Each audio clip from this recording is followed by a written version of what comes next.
एक नगर के बाहर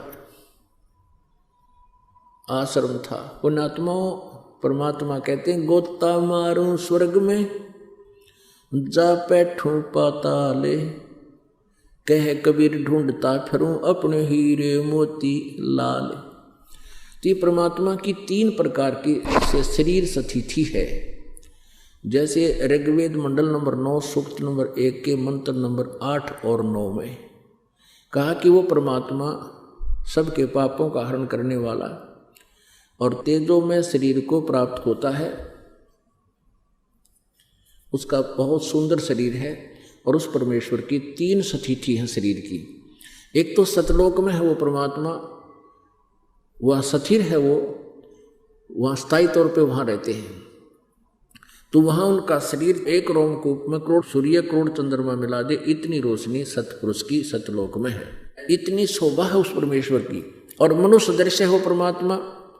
ये आज तक जितने भी पंथर में ऋषि ये जितने सतलोक के गुण गाने वाले राधा स्वामी धन धन सतगुरु, ये तेरे सारे जो जय गुरुदेव वाले हैं, ये सारे कति झूठा ज्ञान रखते हैं। परमात्मा को निराकार बताते हैं सतलोक में, वहाँ तो चेतन ही चेतन है, वहाँ पर परमात्मा है ही नहीं। और मोक्ष प्राप्त आत्मा सतलोक में निराकार परमात्मा में ऐसे समा जाती है जैसे बूंद समुद्र में। कोई बात हुई?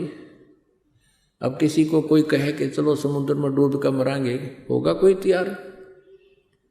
वहाँ भगवान है नहीं, आम के टिंडे लाएंगे वहाँ पर, फिर क्या करेंगे? जाके भगवान के लिए तरफते फिरते हैं। मूर्ख बना रखा है इन्होंने, ये काल के दूत थे सारे। तो एक तो वो स्थिति है और दूसरी स्थिति ये है कि वो नवजात शिशु का रूप धारण करके एक युग में एक ऐसी लीला करता है जैसे बनारस में की सतयुग में परमात्मा कबीर जी ने। और धीरे धीरे बड़े होते हैं लीला में, शरीर में नवजात शिशु धारण करके आते हैं। फिर बड़े होकर के छोटी ही आयु से 5 वर्ष की आयु से ही बड़े बड़े विद्वानों के छक्के छुटा देते हैं और एक तत्वदर्शी संत की भूमिका स्वयं करते हैं और एक अच्छे नागरिक की भूमिका भी करते हैं, एक अच्छे भक्त की का रोल भी स्वयं ही करते हैं, तत्वदर्शी संत की भूमिका भी स्वयं करते हैं। और हमें उदाहरण छोड़कर जाते हैं कि ऐसे रहो, समर्पित रहो परमात्मा पर, ज़्यादा संग्रह संचन में समय व्यर्थ मत करो। ये दूसरी स्थिति। और तीसरी स्थिति जैसे धर्मदास जी साहब को आकर मिले ऋग्वेद मंडल नंबर 9 सूक्त नंबर 86 के मंत्र 26-27 में, ऋग्वेद मंडल नंबर 9 सूक्त 82 के मंत्र 1, 2, 3 में, ऋग्वेद मंडल नंबर 9 सूक्त 20 के मंत्र 1 में, ऋग्वेद मंडल नंबर 9 सूक्त 96 के 16 से लेकर 20 तक 21 तक, इन मंत्रों में विशेष रूप से ये कहा कि वो परमात्मा सतलोक में रहता है और वहाँ से गति करके आता है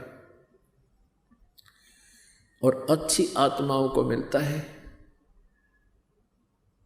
अच्छी आत्माओं को, और उनको ज्ञान से परिपूर्ण करता है, यथार्थ ज्ञान देता है। तो वो परमात्मा ऐसी लीला कौन करते हैं? कबीर देव जी, कबीर साहब। वो कबीर साहब जी किन किन को मिले हैं? आदरणीय धर्मदास जी को, आदरणीय मलुकदास जी को, आदरणीय दादूदास जी को, आदरणीय नानक साहिब जी को, आदरणीय गरीबदास साहिब जी को, आदरणीय घीसा दास साहिब जी को, आदरणीय नामदेव साहिब जी को, और भी बहुत से संतों को मिले। लेकिन हम इतना ही जो वेल नोन है उनके बारे में आपको जानकारी देंगे जिससे आपको विश्वास शीघ्र होगा। और इसके अतिरिक्त जब चाहे जहाँ परमात्मा आ जाते हैं। कुछ दिन किसी पहले क्या होता था कि ये गांव में नगरों में कहीं कहीं उनकी यादगार बनी हुई है और वहाँ के अक्षेत्र के व्यक्ति कहते थे यहाँ एक साधु रहा करता था, उसने अपना भेद नहीं दिया, कहाँ से आया था, कहाँ का उनका जन्म था, कभी वो नहीं बताते थे। तो वो परमात्मा आते थे और भक्ति की स्थिति को बनाए रखने के लिए, परमात्मा में आस्था बनाए रखने के लिए वो परमात्मा कुछ समय आते रहते हैं।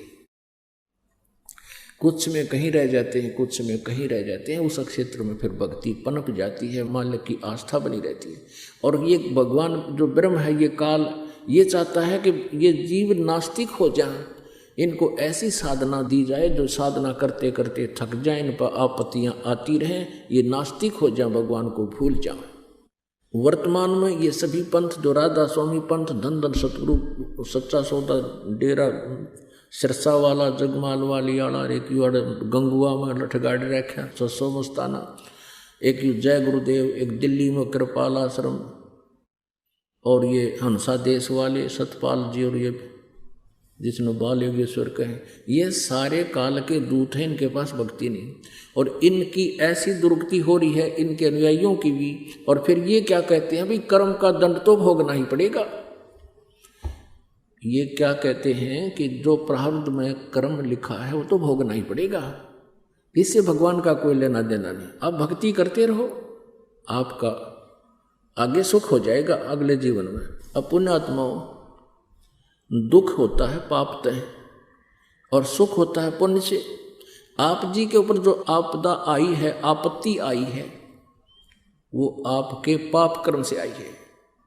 और कोई ये कहे कि ये तो तूने भोगना ही पड़ेगा, आगे भक्ति कर ले। अरे भले आदमी हो, किसी के पैर में कांटा लग गया हो और उसको पीड़ा हो रही है और कांटा दिखाई ना देता हो, और वो कहे कि मुझे बहुत पीड़ा हो रही है, कोई व्यक्ति उसके पैर को देखकर बताए कि तुझे कांटा लग गया है, जिस कारण से तुम्हें ये पीड़ा हो रही है। अब उसका इलाज तो ये है कि वो कांटा निकल जाए, तो कांटा निकले तो पीड़ा बंद होगी। और कोई यूँ कहे कि कांटा तो लगा ही रहेगा, ये नहीं निकलेगा, जूता पहन ले, आगे कांटा नहीं लगेगा। कांटा लगे पैर में जूता पहना नहीं जा सकता। कांटा निकले, पीड़ा बंद हो, फिर जूता पहना जा। और फिर वो जूता कभी नहीं निकालेगा इस डर से कि कहीं फिर बिजली ना गिर जाए, ए भगवान कदे फिर कांटा ना लग जाए। तो पुण्यात्माओं, आज जिसके ऊपर आपत्ति आई है वो पाप कर्म रूपी कांटा लगा हुआ आपके,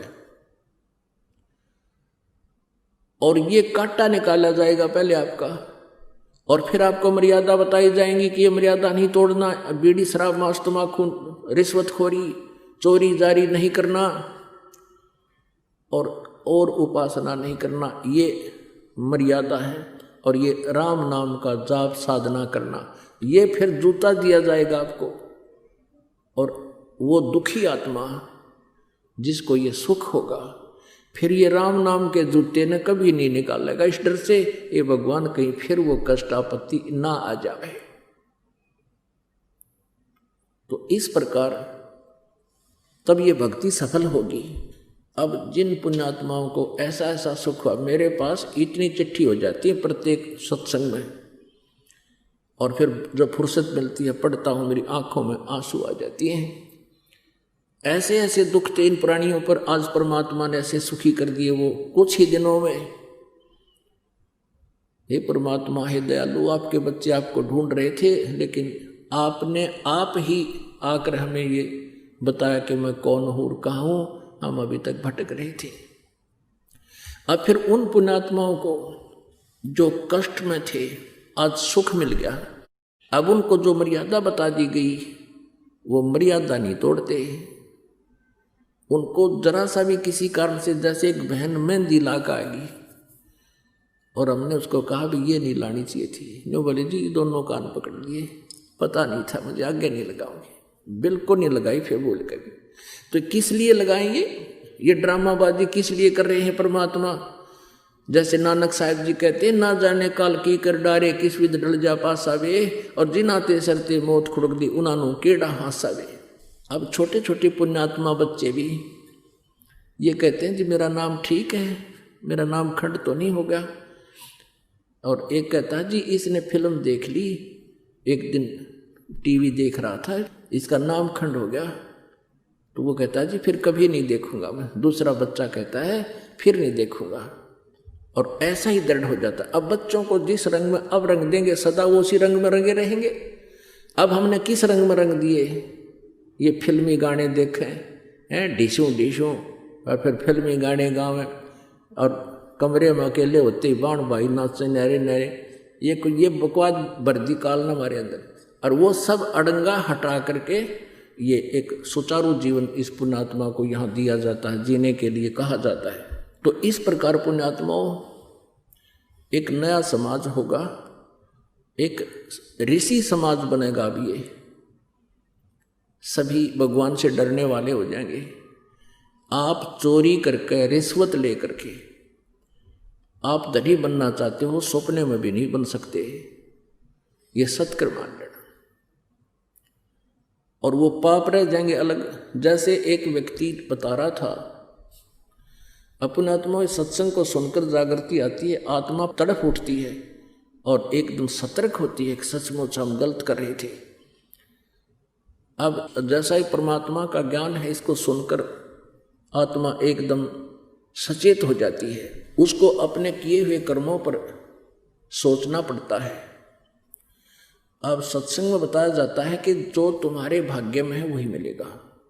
ये थी आप जी ने 2 नंबर का काम करके, किसी का मिलावट करके, रिश्वत लेकर और 2 पैसे अधिक इकट्ठे कर भी लिए, तो वो पैसे ऐसे स्थान पर लग जाएंगे, या तो कोई बालक बीमार हो जाएगा, या कोई पशु की मृत्यु हो जाएगी, या कोई मुकदमा शुरू हो जाएगा। अब वो पैसा तो रहा नहीं, वो पाप ज्यों के त्यों रह गए। जो आप जी ने वो पाप, जो पैसे इकट्ठे करने में वो पाप किए थे, वो आप न भोगने पड़ेंगे, और पैसा रहा नहीं। और परमात्मा का विधान है, जैसा तुमने किया उससे अधिक तुम रख नहीं सकते। और पूर्ण परमेश्वर की शरण में आने से आपके भाग्य में ना होगा तो भी देगा परमात्मा, यदि आपको आवश्यकता होगी। और वाहियात की डिमांड करोगे तो यहाँ आपकी वो पूरी नहीं होगी, क्योंकि माया आपकी शत्रु है, और आपको परमात्मा उतना अवश्य देगा जितना आपकी रिक्वायरमेंट रहेगी। परमेश्वर जी कहते हैं कि मेरे से इतनी मांगना, साईं इतनी दीजिए, जा मैं कुटुंब समावे, हम भी भूखे ना रहे, अतिथि ना भूखा जावे। इतनी मांग ली ना आपने, सारा कुछ मांग लिया। अब जो प्रसंग चल रहा है वहीं आते हैं, ये एक अलग चैप्टर शुरू